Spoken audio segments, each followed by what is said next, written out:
Hi guys, and welcome to this fun little Pokemon drawing video. I was inspired by someone else I saw on YouTube doing this, so I asked my Instagram followers who your favourite Pokemon were, and I took note of these guys, I wrote them all down, gave them numbers, and I let my D&D dice do the deciding for me. So starting off, I'm going with Ampharos. Now Ampharos is probably one of my favourite Pokemon anyway. Always a go-to when I'm playing something like Pokemon Silver, Pokemon Soul Silver, Heart Gold. Whenever I catch a Mareep, then I know that I am set for the game because Ampharos is so good.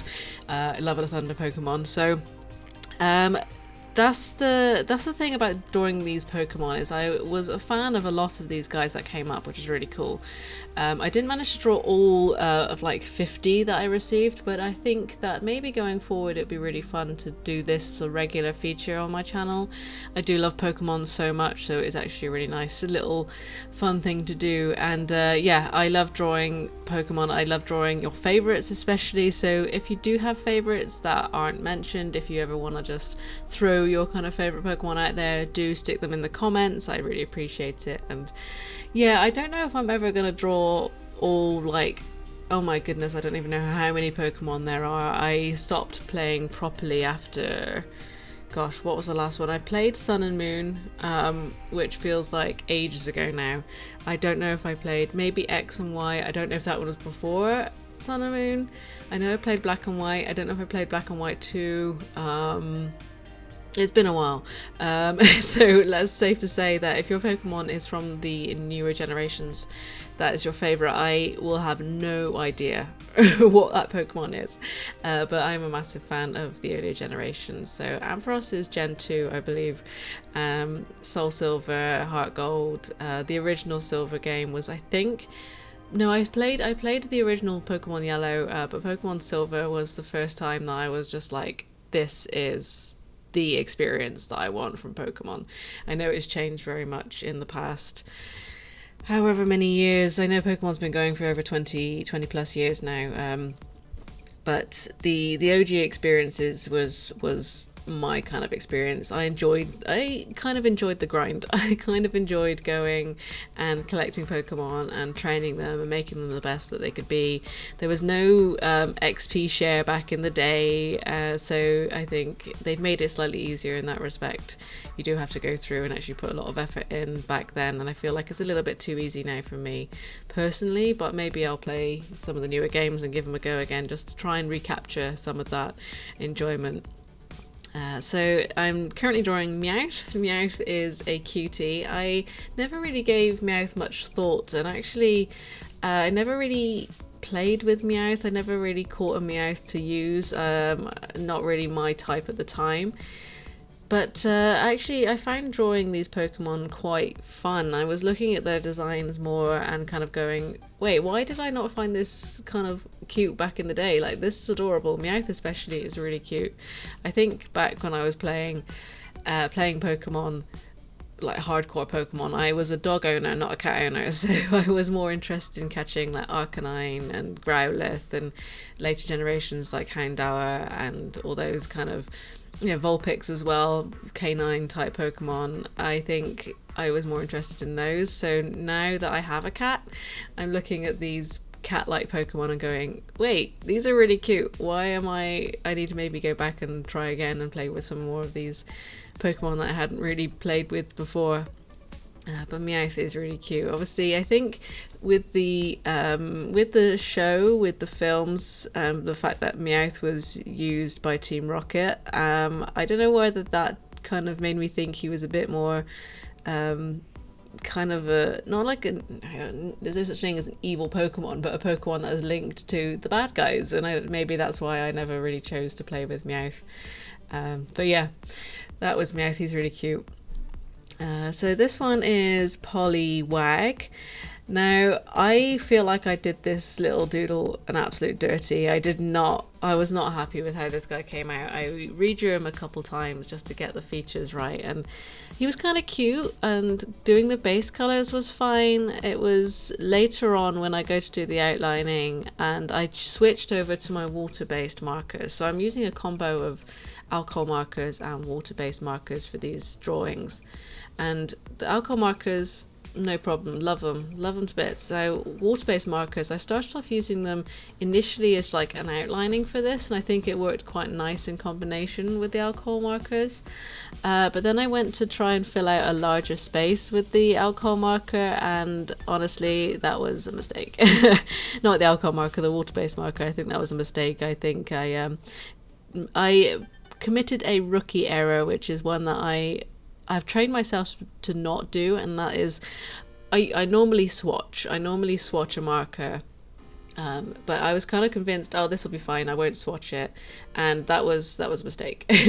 So I went in with this light blue, and I think it was just too sharp, it was too much sort of heavy contrast. Maybe if I went in with an alcohol marker that kind of bled out a little bit, then it wouldn't have looked so kind of harsh. So I am sorry, Poliwag. Maybe I need to draw you again at some point, but yeah, swatching is key, guys. Remember to swatch to avoid disappointment. It always happens. So next up is Chikorita. Now, I don't think I ever really chose Chikorita as my starter Pokemon in the Gen 2 Pokemon Silver games, mainly because Cyndaquil was there and also Totodile was there. They're both kind of a bit more like what I would prefer. I like fire types anyway, and I think Totodile is also super cute. Nothing against Chikorita. It's still a really cute little Pokemon. I like Bayleaf, I like Meganium, but I think it was just one of the grass types that didn't really I guess tickle my fancy. It's still cute. I think maybe I would try again and challenge myself to play with Chikorita. I think that's the thing that I prefer doing now. If I go back and play any of the games, is playing a Nuzlocke of some kind where there are restrictions in place where you have to pick your Pokemon based on, say, your trainer ID or catching the first Pokemon you find in an area and using that as your Pokemon, and when they faint they're out for good.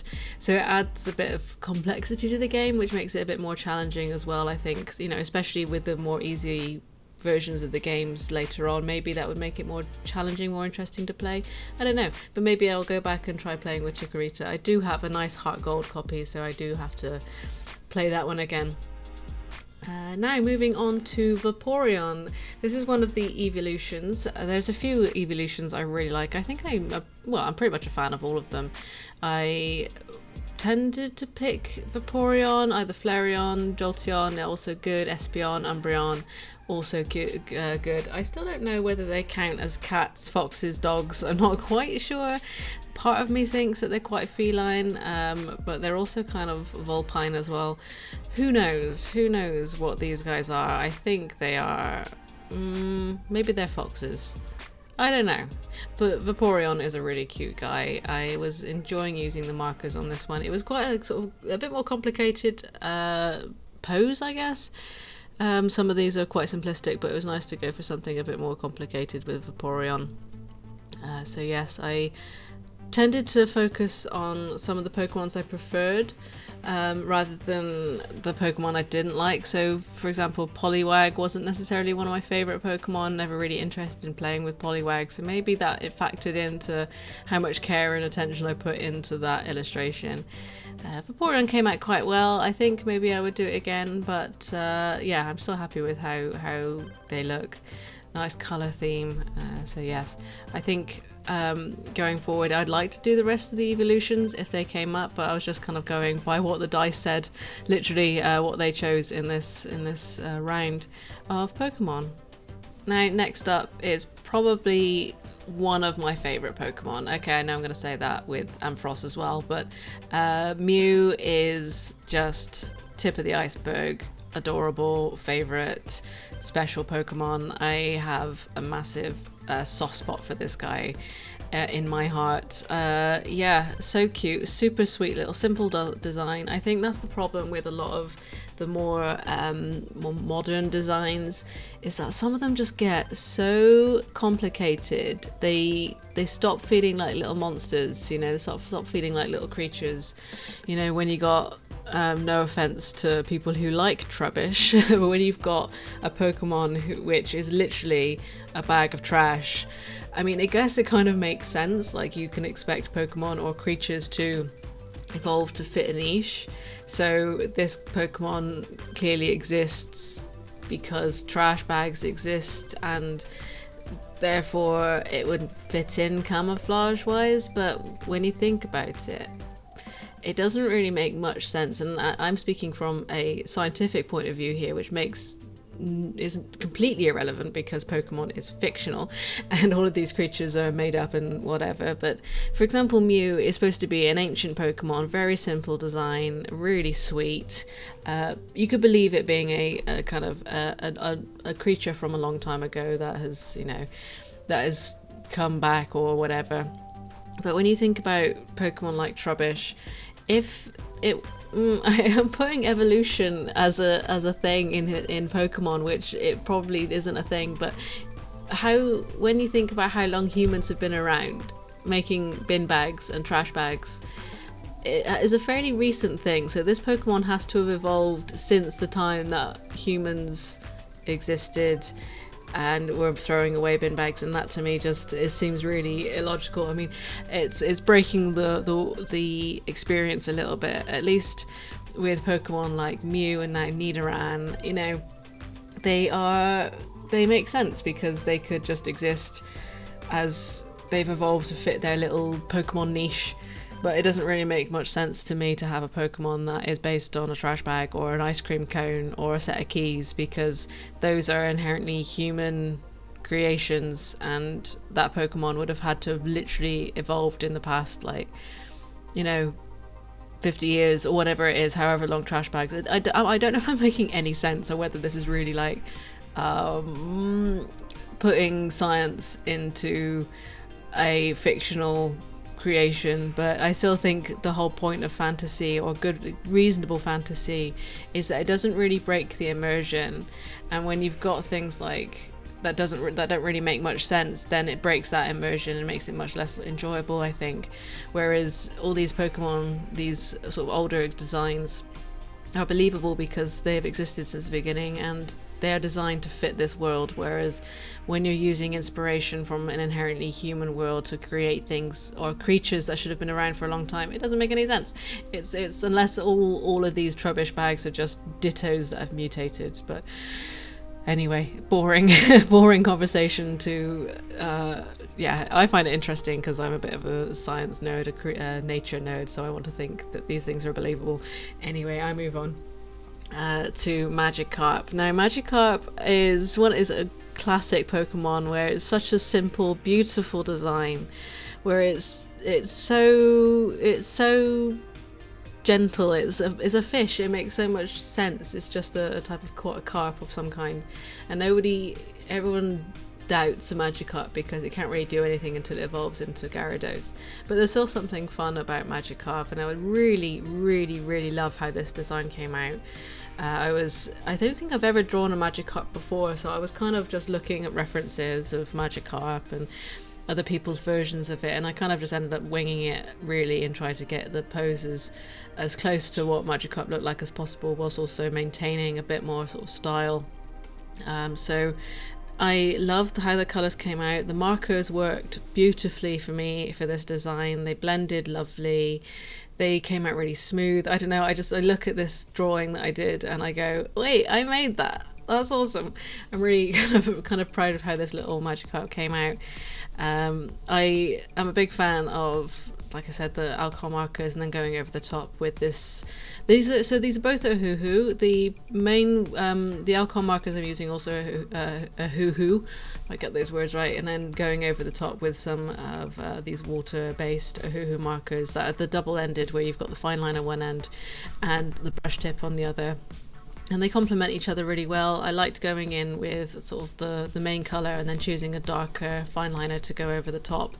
I've said this before, I'm not a massive fan of using black ink. That's just a personal preference. I think I prefer how using a soft colour can make things really pop. Or not necessarily actually pop, because it's kind of just soft, but it hurts the eyes less. It makes the eyes happy when I look at these illustrations. Now on to one of the all-time classics, Vulpix. I wasn't super happy with how this design came out, I won't lie. Maybe it was just the pose I went for or something about it. It didn't have quite the same flow as the other ones maybe did. There's still some degree of flow, it's not like a static pose.